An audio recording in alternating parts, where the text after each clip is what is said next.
Mission possible aujourd'hui avec Didier Tolosa. Alors que je vous dise un petit peu, à l'époque, j'allais à Salanches voir ma sœur et mon beau-frère qui fabriquaient des monoskis en bois à la main. Enfin, c'était un peu le rêve, à vrai dire. Et il y avait Pierrot, il y avait Fred, il y avait Luc, il y avait Benoît. Et puis, il y avait une troupe autour d'eux, là. Et il y avait ce grand bonhomme avec ses cheveux longs, Didier, qui me faisait penser à un vieux chef indien. Il m'impressionnait beaucoup. Et voilà, et j'ai eu envie de l'entendre parce que je sais que c'est un bel être humain, donc je vais pas le mettre dans l'embarras parce que je sais que c'est quelqu'un de très humble. Donc je le laisse parler. Didier, qui es-tu? Ouh, bonjour, hein, bonjour Christophe, qui je suis? Ben, comme tu l'as dit, voilà, je m'appelle Didier Tolosa. J'habite actuellement là dans le Var. J'ai 58 ans et, euh, et j'exerce la profession de dessinateur en bâtiment. Alors, une particularité déjà, je suis né un 1er avril. Ça, c'est toujours une belle blague pour moi. Beaucoup de personnes se rappellent de mon anniversaire, ça c'est cool. Voilà, dans ma vie, j'ai eu deux beaux enfants. Oh oui, j'ai eu de magnifiques enfants, Adrien et Lola, maintenant qui ont 25 ans, 35 ans pour Adrien et 26 ans pour Lola. Mhm. J'ai aussi dans ma vie l'occasion de faire pas mal de choses. J'ai eu la chance de voguer sur les mers, de traverser l'Atlantique à 4 reprises sur des voiliers. Ouais. C'était une expérience absolument extraordinaire dans la vie. C'est quelque chose qu'on garde en mémoire tout le temps, même si j'étais jeune. J'ai fait ça, j'avais 17 ans, entre 17 ans et 20 ans, j'ai eu la chance de traverser l'Atlantique. Waouh. Donc c'était vraiment quelque chose de fabuleux, ça oui. Et j'ai donc aussi eu la chance d'habiter au pied du Mont Blanc, un endroit que tu connais, où j'ai pu escalader les montagnes et les redescendre à ski. Ça, j'ai pu voir des choses absolument extraordinaires aussi. Et puis, j'ai eu la chance de voyager un petit peu à droite et à gauche, et notamment de pouvoir m'installer aussi sur ce qu'on appelle les îles. Voilà, j'ai vécu sous les cocotiers il y a 9 ans de ça, enfin il y a un peu plus maintenant, puisque je suis resté 5 ans sous les cocotiers à Mayotte, Mhm. entre Madagascar et l'Afrique, pour situer l'île de Mayotte, parce qu'on ne sait jamais vraiment où elle se trouve. Mhm. Et ensuite de revenir dans le coin en France, de m'installer dans le Var, où je suis là depuis 9 ans D'ac- maintenant. D'accord. T'as fait tout ça en 58 Voilà. ans. En 58 ans, j'ai fait, on pourrait dire que j'ai fait que ça parce que il y a tellement de choses encore à faire. C'est extraordinaire. La planète, elle est immense. J'ai eu la chance de voyager, mais quand je mets ça sur un globe, les petits points sur lesquels j'ai été, on se rend compte d'un seul coup que c'est minuscule. Il y a Mhm. tellement de choses à voir. Mhm. Le monde est vaste, hein. T'as pas perdu cette envie là de découvrir. T'as gardé ça au fond de toi, Ah, hein? oui, ça, j'ai toujours gardé ça. D'ailleurs, c'est quelque chose qui me brûle les pattes, c'est fou. Là encore, là, j'ai envie de repartir vers des aventures. Il y a que ça qui me plaît. D'ailleurs, je dis souvent, enfin, quand on me pose la question, c'est quoi ta vie? Moi, ma vie, c'est une aventure. Voilà, avec un beau A. Ça, c'est, ça, c'est magique, hein. Ça, c'est magique, hein. Voilà. Et puis, il Mhm. faut la vivre comme ça, je pense, la vie. Il faut la vivre comme une aventure, hein. Mhm. Oh, merci de dire ça, ça fait du bien. Bah, tu me fais rebondir sur l'utopie, à moins que tu aies des choses encore à Oh, dire sur ce que tu as fait ou ta oh, présentation. non, bien sûr. Dans ma vie, oui, il y aurait beaucoup de choses à faire. Il y a à dire. Il y a 58 ans de. Il nous faudrait 58 ans encore pour en parler. Ça risquait d'être un peu long pour nos forfaits de téléphone, je pense. Non, non. En gros, j'ai résumé un peu ma vie. Maintenant, je parle pas de toutes les rencontres que j'ai pu faire aussi dans ma vie, qui sont des choses comme je te le disais un peu en préambule. C'est vrai qu'on fait des rencontres et puis chaque rencontre que, que l'on fait, c'est un petit coup de marteau dans notre carapace qu'on a autour de nous. et c'est vrai qu'il y a des rencontres qui sont vraiment, qui marquent beaucoup plus, qui façonnent encore plus notre carapace. Mhm. Et des fois, oui, il y a des rencontres qui vont cabosser la carapace, mais Mhm. c'est à nous, depuis l'intérieur, de remettre ça vers l'extérieur pour pas que ça nous fasse des points négatifs, si je puis dire. Voilà. Mhm. Ouais, Mais c'est c'est vrai. vrai qu'il y a des rencontres qui sont tellement merveilleuses et oui, et qui vont influencer le cours de notre vie. Des fois, ça peut être court, comme des fois, ça peut être un peu plus long, mais voilà, c'est la rencontre magique avec les gens. Ouais, super. Mhm. Merci. Et alors, ton, ton rêve, ton utopie, est-ce que, voilà, je sais pas. Est-ce que, Waouh. est-ce que ça existe Alors encore? c'est ça l'utopie. Oui, j'ai toujours plein d'utopies. J'ai toujours plein d'utopies, mais c'est tellement, c'est tellement vaste, c'est tellement vaste. J'en ai plein et puis et comme je dis souvent, elles changent aussi. Elles changent au fur et à mesure que j'avance dans ma vie. Des fois, oui, ce que je rêve là sur le moment, dans quelques instants, et ça peut basculer. Et Mhm. mais les utopies, en fait, je voudrais tellement que les utopies, ça serait plus sur la manière de notre vision des choses de l'être humain. J'aimerais tellement que les gens soient euh, en fait, je souhaiterais que les gens soient beaucoup plus respectueux.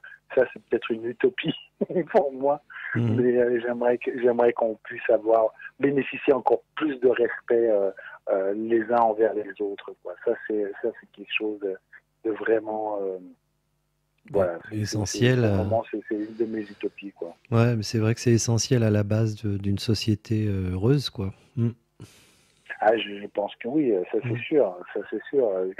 Rien que le respect permet de relever quelqu'un dans la rue, de, d'apporter un sourire à quelqu'un. Ça, c'est du respect pour moi. Ça fait partie du respect. Mm, Enfin, c'est vaste, c'est vaste. mm. Ouais, ouais, ouais, non, mais c'est des choses à C'est sauvegarder. tellement, voilà, exactement, exactement. Bon. Et alors, quand on a plein le dos, tu fais quoi? Quel est ton secret Alors, pour pour se débrancher? débrancher. Alors moi, c'est assez. J'ai une vie qui est assez simple. C'est vrai que j'ai plus de télévision depuis une quinzaine d'années. Mhm. Alors ça, c'est la meilleure façon de débrancher. Mhm. Ça, c'est quelque chose de vraiment incroyable et ça marche bien. Mais moi, ce qui me débranche le plus, c'est le contact avec la nature. Voilà, dès que j'ai quelque chose qui commence à me travailler, tout ça, c'est aller me balader dans la nature. C'est là actuellement, je suis au bord de la mer, c'est aller voir cette étendue d'eau. Euh, L'eau me calme énormément, mais une forêt, c'est magique. Un arbre, toucher un arbre aussi, c'est quelque chose qui me calme énormément aussi. Mhm. Voilà, c'est vraiment le contact avec la nature qui me permet de me débrancher. Alors j'ai la chance d'avoir mon Jules. Alors mon Jules, c'est mon bulldog anglais.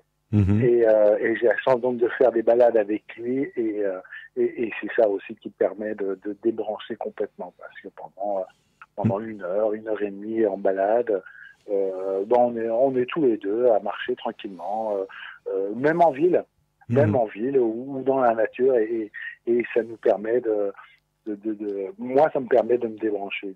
Mhm. C'est Mais fou. surtout, voilà, ne pas avoir, voilà, j'ai pas d'activité, j'ai pas de télé, quoi, en fait, et je crois que ça m'aide énormément. Quand je vois mes collègues de bureau ils ont du mal à débrancher là-dessus, c'est fou. Comment ça, mais tu t'ennuies pas sans télé? Ouais.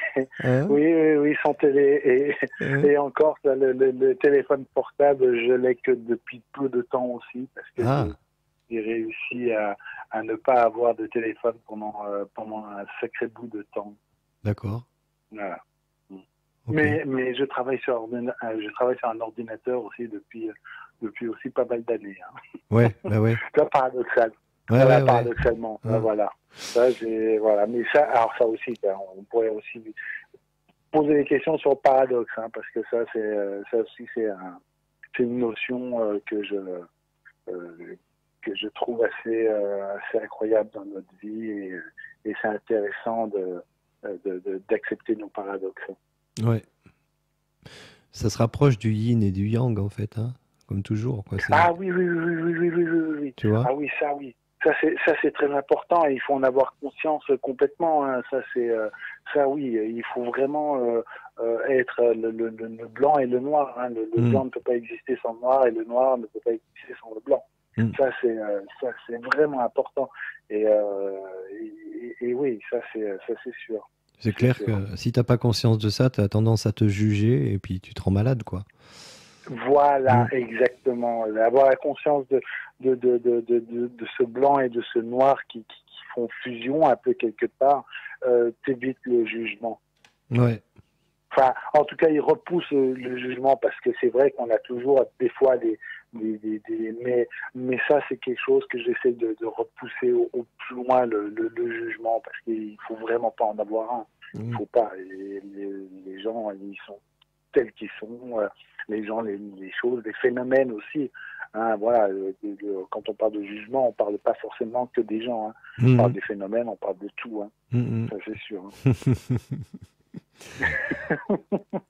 Bon, et on fera une autre émission pour parler des phénomènes.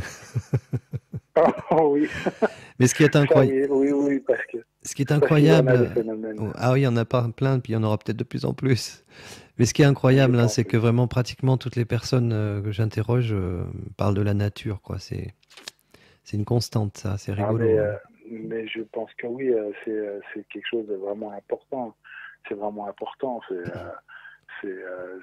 Bon, on est issu d'elle et donc on retournera à elle Mm. quand on aura fini d'être vivant et donc et c'est normal. Hein. Mm, C'est mm. normal que la nature nous apaise et nous calme. Hein. Ça Mm. oui. Mm, mm. Et comme je disais sur ma présentation où j'ai eu la chance de traverser l'Atlantique, donc où j'ai la chance d'être immergé en pleine nature, j'ai vu justement des phénomènes en pleine mer où je me suis retrouvé en pleine mer, je me suis retrouvé au milieu du cosmos. En fait, il faut imaginer une mer qui est un miroir, parce qu'il n'y avait pas un souffle d'air, mais un miroir total. Mm. Et donc, quand on se penchait par-dessus bord, le bateau est minuscule. Hein, au milieu de l'océan, un bateau de 10 mètres, c'est vraiment strictement minuscule. Hein. Mm, Et mm. quand on se penchait par-dessus bord et que l'on voit les étoiles qu'il y a au-dessus de la tête, et donc on ne voit pas l'horizon, parce que tout est noir. Mm, mm. Et donc, on est au milieu des étoiles, de Putain. partout. Oh. Voilà. Et là c'est étrange. Hein. Rien que d'en parler, là, j'ai des frissons Ouais, sur tout bah, le corps, ça me remonte ça me fait pareil, tellement là. c'était impressionnant.